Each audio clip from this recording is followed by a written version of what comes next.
Magandang oras sa inyong lahat, mga kachismis at kabalita sa buong mundo. Welcome sa isa na namang episode ng ating paboritong programang puno ng init, usok at mga revelasyong sadyang nakakapaso ito, ang Balitang China. Kung hanap nyo ay balitang hindi lang mainit kundi literal na nagliliyab, nasa tamang lugar kayo. Ngayong araw, pag-uusapan natin ang kumpanyang tila gustong maging sunog YD sa halip na BYD. Nakahanda na ba ang inyong mga electric fan at bumbero? Tara, simulan na natin ang talakayan tungkol sa mga sasakyang hindi lang mabilis tumakbo kundi mabilis din maging abo. Noong alas 2:28 ng madaling araw, noong ika-14 ng Abril, habang ang karamihan sa atin ay mahimbing na nananaginip na nanalo sa loto, isang higanteng fireworks display ang naganap sa pabrika ng BYD sa Loning Road, Shenzhen. Pero hindi ito selebrasyon ng bagong taon, mga kabalitang China. Isang napakalaking sunog ang lumamon sa ilang gusali sa loob ng pasilidad na nagdulot ng makapal na usok na tila gustong abutin ng buwan. Ang apoy ay sadyang napakalakas at napakabilis. Kumalat na kahit nasa kabilang ibayo ka pa ng syudad, kitang-kita mo ang liwanag nito. Akala nga ng mga residente sa paligid may shooting ng bagong action movie o kaya naman ay may nagaganap na invasion. Dinig na dinig ang sunod-sunod na pagsabog sa paligid ng eksena. Ang mga kapitbahay na nagising sa gulat, ang unang naisip ay paktay na, may gyera na. Ang iba naman, sa sobrang pagkalito, akala ay may nagpapa-fireworks kahit madaling araw. Pero hindi, mga bes, hindi yung kwitis. Boom! Boom! Ang tunog na ayon sa mga saksi ay parang mga missile na bumabagsak mula sa langit. Nakakatakot, di ba? Pero ayon sa mga opisyal na ulat ng media sa China, na alam naman nating mahilig sa creative writing, ang sunog daw ay hindi naganap sa production base ng kanilang sikat na blade batteries. Doon lang daw ito sa isang multi-story parking garage malapit sa pabrika. Sus, parang sinasabi nilang, relax lang kayo, hindi yung gumagawa ng baterya ang nasunog, yung mga sasakyan lang na may baterya.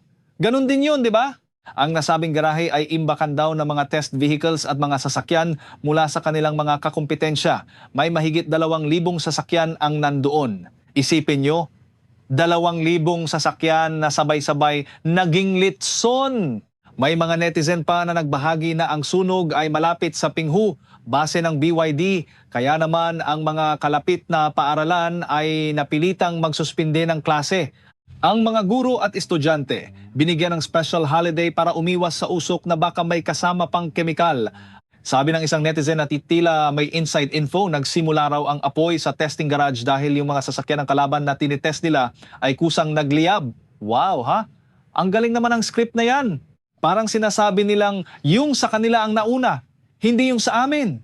Pero kahit anong baligtad natin, ang katotohanan ay nagmukhang impyerno ang Shenzhen noong gabing iyon. Sa social media, isang kilalang influencer ang nagpost na ang dahilan daw ng sunog ay ang unsafe practices ng isang outsourced company habang nagde-demolish ng mga lumang kagamitan. Palaging outsourced ang sinisisi, no? Parang laging may fall guy. Sa mga video na kumalat online, makikita ang dami ng truck ng bumbero na nakaparada sa gilid ng kalsada, pero ang nakakapagtaka, parang nanonood lang sila. Siguro sa sobrang tindi ng apoy, naisip ng mga bumbero na hayaan na nating maubos yan. Wala na tayong magagawa rito kundi maghintay. Ayon sa fire department, bago mag-alas 8 ng umaga noong ika-14, napatay na rin ang mga bukas na apoy.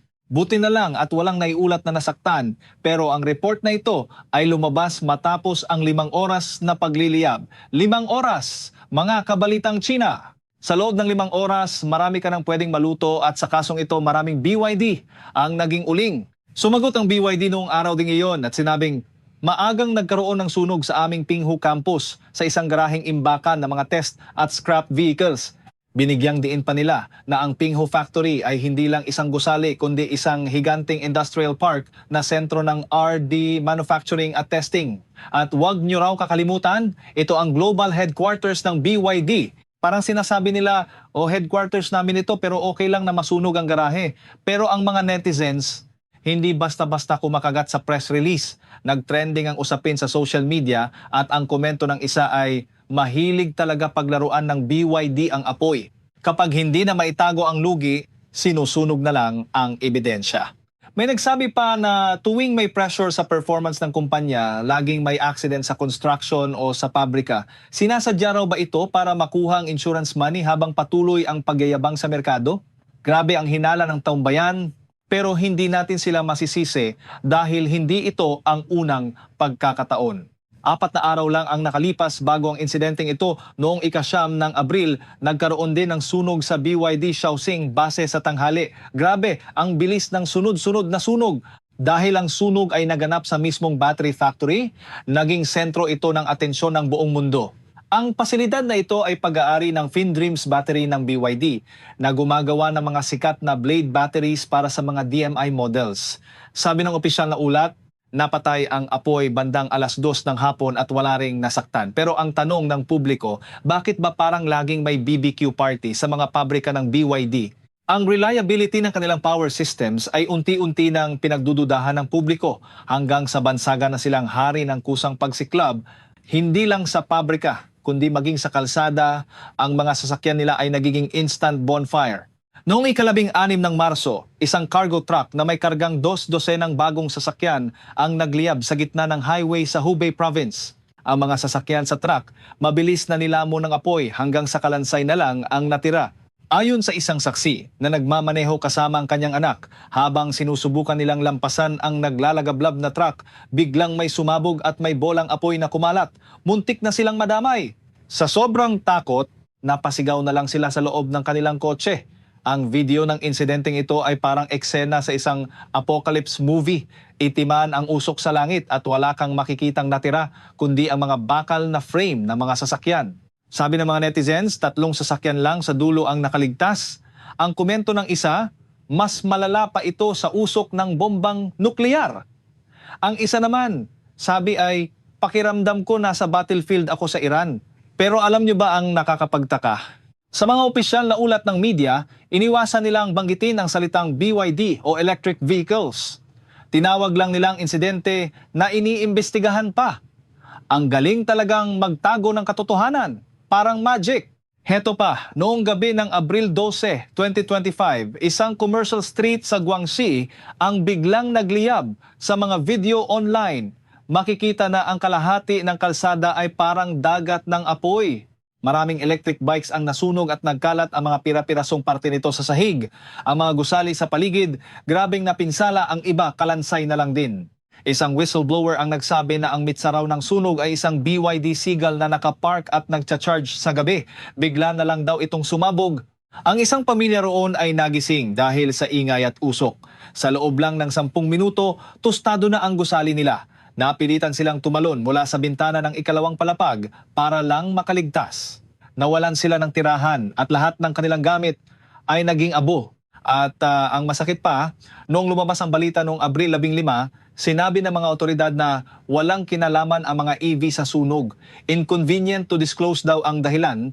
Ang mga may-ari ng tindahan sa paligid, binigyan yata ng gag order dahil ayaw sumagot sa mga reporter. Talagang tinatakpan ng bawat butas para hindi mapahiya ang paboritong brand ng gobyerno. Huwag kayong aalis, mga kabalitang China, dahil hindi pa tayo tapos sa listahan ng mga nagliliyab na tagumpay ng kumpanyang ito. Noong Mayo 2024, isang showroom sa Fuzhou ang nasunog din. 7 display cars ang naging uling at ang buong unang palapag ng exhibition hall ay na-cremate nang wala sa oras. Mabuti na lang at gabi ito nangyari kaya walang tao. Pero ayon sa mga bumbero, ang mga sasakyan mismo ang nagsilbing gatong sa apoy. Sabi ng mga netizens, ang mga insidenteng ito ay direktang sampal sa New Productive Forces na isinusulong ni Xi Jinping. Paano mo ipagmamalaki ang teknolohiya mo kung sa showroom pa lang sumasabog na? At huwag nating kalimutan ang sunog sa Guangzhou noong Oktubre 2024, sa Xi'an noong Agosto 2024, at sa Shandong kung saan 10 sasakyan ang nasunog habang binibiyahe. Parang may pattern, di ba? Parang trail ng apoy ang iniiwan ng BYD kahit saan sila magpunta. Dito pumapasok ang malalim na usapin ng sabwatan sa pagitan ng gobyerno at ng mga malalaking kumpanya. Ayon sa mga eksperto, tulad ni Professor Xie Tian mula sa University of South Carolina, sadyang pinababayaan ang kaligtasan ng produkto para lang mapanatili ang produksyon. Dahil sa takot na isanksyon ng Amerika ang mga high-quality chips, gumagamit daw ang China ng kanilang sariling self-developed chips na hindi naman pumapasa sa automotive safety standards. Pang consumer level lang daw ito, parang panglaruan lang, pero inilalagay sa mga sasakyang tumatakbo ng mabilis. At dahil ang mga may-ari ng mga kumpanyang ito ay may malalakas na kapit sa matataas na opisyal ng gobyerno na pagtatakpan ang mga reklamo. Ang mahalaga sa kanila ay ang numero at ang pagyayabang sa mundo, kahit na ang kapalit nito ay ang kaligtasan ng mga mamimili. Pero kahit anong pilit nilang pagtakpan ang apoy, ang ekonomiya naman nila ay unti-unti nang lumalamig. Ang industriya ng EV sa China ay nasa gitna na ng sharp reversal. Sobra-sobra ang supply pero humihina na ang demand. Ang resulta, matinding price war na nagpapalubog sa kanilang kita. Isang sales manager ng BYD ang nagmamayabang pa na kailangang maghintay ng 3 buwan ang mga customer para sa bagong kotse dahil sa dami ng order. Pero teka lang, may nakadiskubre ng isang inabandonang gusali na punong-puno ng mga bagong BYD cars. Ang mga sasakyang ito ay nakatambak lang doon, makakapal na ang alikabok at halatang matagal nang hindi nagagalaw. Ginagawa palang warehouse ang mga abandonadong building para itago ang mga unsold inventory. Mula sa BYD Chin hanggang sa Song Plus at Dolphin models, nandoon silang lahat, naghihintay ng himala habang pinamamahayan ng gagamba. Noong 2025, ang presyo ng mga mainstream models ay bumagsak ng hanggang 50,000 pesos equivalent in yen. Ang ibang brand, nag-launch pa ng half-price models para lang maubos ang stock. Ang gross margin ng mga dealership ay bumagsak ng mahigit 21%. Ibig sabihin, bawat benta nila ng sasakyan, nalulugi sila noong Marso. Inamin ng BYD na ang kanilang net profit para sa 2025 ay bumaba ng 11%. Ito ang unang pagkakataon na bumagsak ang kanilang kita sa loob ng 4 na taon at pagpasok ng 2026, mas lalong naging malungkot ang kanta. Noong Pebrero, bumagsak ng 41% ang kanilang sales kumpara sa nakaraang taon. Ito ang pinakamababang benta nila simula noong 2022. 7 buwan ng sunod-sunod na bumabagsak ang kanilang benta. Paktay na talaga. Ang logic ng mabilisang pag-unlad ay tila naglaho na parang usok mula sa kanilang mga nasunog na pabrika. Dahil hirap na silang magbenta sa loob ng China, ang susunod nilang plano ay ang dumping sa ibang bansa sa mababang presyo. Pero kahit sa ibang bansa, hindi sila nakakatakas sa malas. Sa Thailand, na sentro ng mga Chinese cars sa Southeast Asia, biglang nagkaroon ng cold snap. Matapos maging top seller noong Enero, biglang bulusok ang kanilang market share noong Pebrero. Bakit? Dahil sa kanilang walang tigil na price cuts, ang mga naunang bumili ay nagalit dahil ang halaga ng kanilang sasakyan ay bumagsak agad sa loob lang ng ilang buwan. Isipin nyo, bumili ka ngayon tapos bukas discounted na ng mahigit 300,000 baht? Sinong hindi magagalit? Marami ang naghain ng reklamo dahil pakiramdam nila ay naloko sila ng BYD. Maging sa Germany, nagkaproblema rin sila nang itigil ng gobyerno ang mga subsidies para sa electric vehicles. Nang wala ng tulong mula sa gobyerno, biglang bumagsak ang benta ng Great Wall Motors at BYD ng mahigit 30%. Dito natin makikita na ang competitive advantage ng China ay nakabase lang pala sa ayuda at tax breaks. Kapag nawala ang suporta ng gobyerno, hindi na pala nila kayang tumayo sa sarili nilang mga paa. Ang pagpapalawak nila sa ibang bansa ay nagiging isang malaking hamon, lalo na't ang mundo ay nagsisimula ng gumising sa katotohanan. Ang mga eksperto ay nagbabala na ang industriya ng EV sa China ay umabot na sa limitasyon ng overexpansion. Sobrang dami ng ginagawa pero wala namang bibili. Sa Amerika, mayroon ng 100% tariff para sa mga Chinese electric vehicles para hindi makapasok ang BYD at Xiaomi. Pero ang mga kumpanyang ito, pilit pa rin pumapasok sa ibang butas tulad ng Mexico at Canada. At huwag nating kalimutan ang babala ni Ford CEO Jim Farley. Sabi niya, hindi dapat hayaang makapasok ang mga sasakyang ito sa kanilang bansa dahil ang manufacturing ang puso at kaluluwa ng Amerika. Bukod pa roon, babala ni Farley, ang mga Chinese cars na ito ay punong-puno ng mga camera at sensor na pwedeng gamitin para mangolekta ng napakaraming data. Isipin nyo, nagmamaneho ka lang, pero baka pinapanood na pala ang bawat galaw mo ng mga mata mula sa Beijing. Kaya mga kabalitang Sina, iyan ang ating mahabang ulat para sa araw na ito. Mula sa mga pabrikang nagliliyab, mga sasakyang kusang sumasabog, mga tagong inventaryong inaalikabok na sa abandonadong gusali hanggang sa mga problemang pang-ekonomiya at banta sa seguridad ng ibang bansa. Ang BYD na dati ay pambato ng China, ngayon ay tila nagiging simbolo ng mga panganib na hatid ng mabilisang pag-unlad na walang matibay na pundasyon. Siguro bago sila mag-isip kung paano tatalunin ang Tesla o Ford, ayusin muna nila ang kanilang mga wire at baterya para hindi na sila tawaging hari ng kusang pagsiklab. Salamat sa inyong pagtangkilik at panunood! Huwag kalimutang maging mapanuri sa bawat produktong binibili, lalo na kung ito ay may potensyal na maging instant grill sa gitna ng kalsada.